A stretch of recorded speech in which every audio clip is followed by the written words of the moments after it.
Bonjour, bienvenue dans ma factory. Nous sommes à Montréal le 11 novembre 2012. Mon nom est Bruno Lalonde. Aujourd'hui, je poursuis encore la lecture des merveilleux ouvrages de Cécile Gilbert. Cette fois-ci, l'ouvrage qu'elle a consacré à Andy Warhol. Je vais vous montrer à l'écran le livre en question. Il est magnifique. Ce livre est une œuvre d'art. On ne pouvait pas écrire un livre sur Andy Warhol et en faire un livre ordinaire. La conception graphique, absolument formidable. Je vais vous le montrer. Je vais vous montrer à l'intérieur. Tout est parfait dans ce livre-là. Je vais me rapprocher un peu.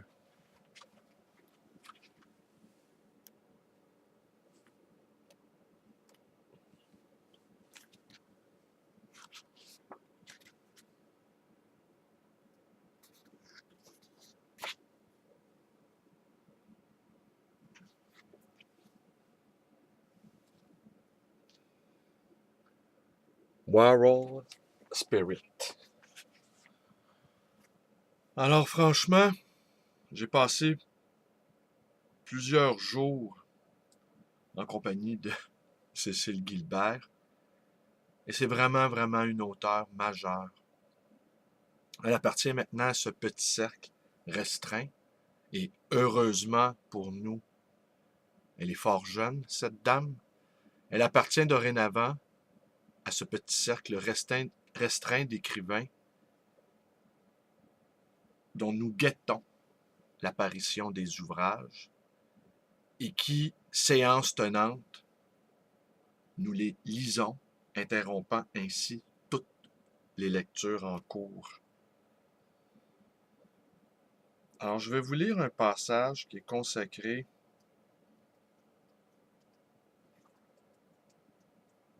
au Tao.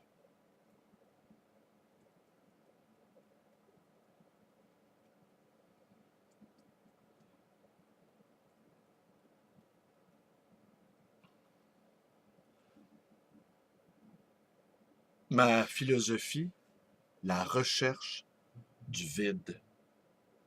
Andy Warhol, journal, 9 août 1984. Du monde, Warhol épousait la totalité comme les vagues, dans l'approbation sans réserve, l'acquiescement, la louange, comme le sage taoïste l'accueille sans le posséder, ne s'y oppose pas, mais s'en sépare avec subtilité. J'approuve ce que tout le monde fait. J'accepte ce qui se présente. Tout le monde et toutes choses sont intéressantes. Je pense que tout le monde devrait aimer tout le monde. Je ne jugerai jamais personne. Je n'ai pas d'opinion tranchée. En lui, aucune pensée issue de la raison raisonnante, mais toujours l'intuition foudroyante, infaillible, l'immédiateté lumineuse de l'éclair. Aucun savoir d'ordre mental, mais une connaissance comme d'instinct, réceptive et souple, parfaitement dépourvue des préjugés, des préférences ou des désirs qui risqueraient de bloquer la spontanéité. Fort parce que faible, dur parce que souple, il se dépossède pour mieux conquérir, obtient parce qu'il renonce. Dès que vous cessez de vouloir quelque chose, vous l'obtenez. J'ai découvert que ce principe était absolu. Mais aussi, c'est du jour où je suis devenu solitaire en esprit que j'ai eu ce qu'on appelle ma suite. Et encore, plus on décide, plus on rate. C'est bien connu comme la solitude appelle la multitude, le vide attire le plein. Quand on lui demandait s'il était satirique, Warhol répondait « Non, je suis simple ». Un mot à prendre à la lettre qui, dans sa fausse modestie conceptuelle, désigne le substrat secret sur lequel s'est appuyée toute son entreprise existentielle et artistique, et qui s'enracine dans une santé beaucoup plus essentielle que celle dont se réclamaient les fariboles faciles du pop art.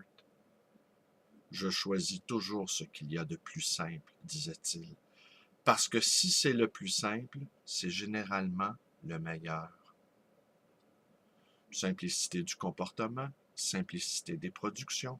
Viser le cœur d'une expérience et l'atteindre suppose des dispositions psychologiques spéciales, à commencer par la faculté d'amnésie et l'aptitude à la répétition. La première conditionnant généralement la seconde. Mon cerveau, disait-il, est comme un magnétophone qui n'aurait qu'une seule touche, effacer. Et aussi, je n'ai pas de mémoire. Chaque jour est un jour nouveau parce que je ne me rappelle pas le jour précédent. C'est à partir de cette tabula rasa, perpétuellement recommencée, que jaillit non la nouveauté, mais précisément ce qui la périme comme ersatz d'une disposition plus originelle, l'émerveillement, l'aptitude à l'auroral, à la capture innocente de tout ce qui n'est pas encore lui.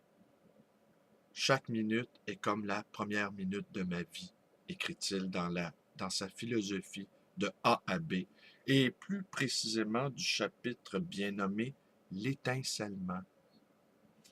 De fait, vous pourrez avoir vu et revu des centaines de fois, les mêmes images de ces tableaux reproduits, dans ce qui vous semblera de la lassitude, mais au premier coup d'œil, sur un original accroché, dans une salle de musée ou dans une galerie, vous frapperont toujours son éclat, sa fraîcheur, sa candeur naïve, à rebours de toute ironie.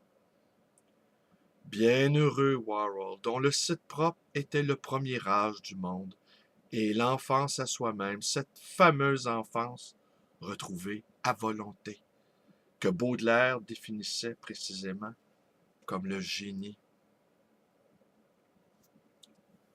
Source et matrice de la représentation de tous les objets, de tous les visages, de tous les logos, de toutes les démultiplications appartenant au compute, se trouve toujours chez Warhol, dans ses tableaux comme dans ses films, l'unité d'une image, d'une action réduite à leur plus apparente simplicité, évidente, générique, stéréotypante. C'est par exemple la photo publicitaire de Niagara qui résume de manière la plus condensée le sex appeal de Marilyn, ou bien celle de la sinistre chaise électrique de Sing Sing qui a servi à électrocuter les Rosenberg, ou encore le portrait officiel multidiffusé en Chine de Mao. Je ne choisis pas les images au hasard, déclarait Warhol. Je fais au contraire une sélection très serrée en procédant par élimination.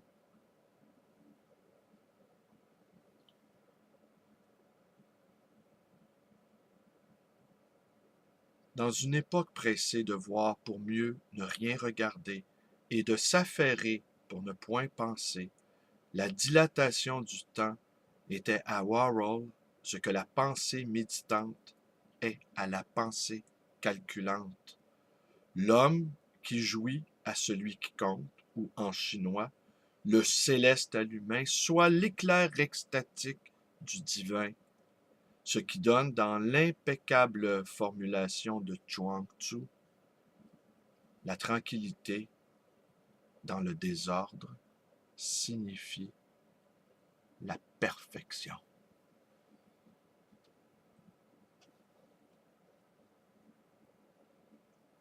Et bien voilà, c'était une lecture dans ma Factory, ouvrage de Cécile Gilbert.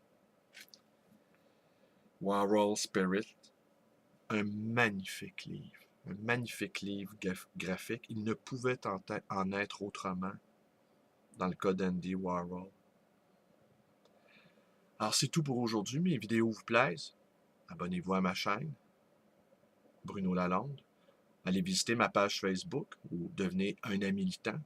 Je le répète à l'envi, c'est une page politique, n'est-ce pas?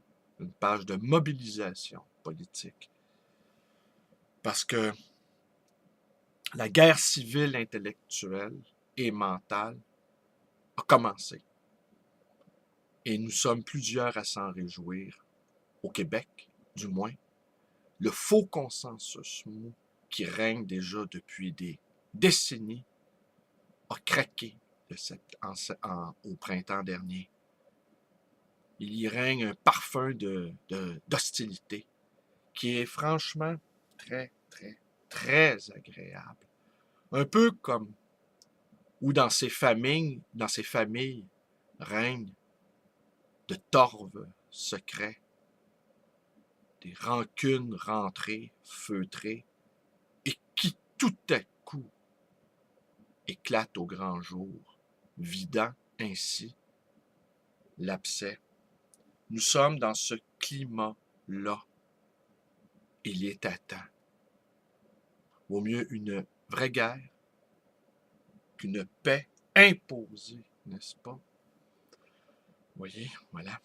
Vous pouvez me téléphoner dans le 514-736-0999 et vous pouvez également me rendre visite à cette librairie d'occasion et d'anciens, le Livre Voyageur, dans le quartier Côte-des-Neiges, dans la très belle ville de Montréal. Merci et bonne journée à tous.